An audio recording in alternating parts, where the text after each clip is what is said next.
and the top's coming out. The further the top's coming out, the more dehydrated it is, which means it's older. And so you need to use it quicker. So always try to look for a leek that's been freshly cut, and that'll be the freshest leek you can find. And then to prepare them, you chop the ends off,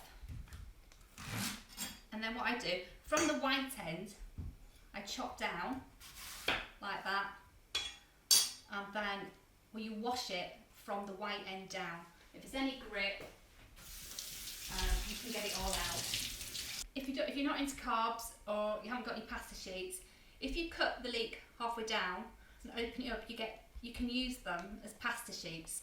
So it's really good if you're trying to avoid gluten or carbs or whatever. So that's quite a nice, neat little trick. And then you can also put vegetables in and make little parcels with them, and then just put them in the oven. So that's quite a nice way.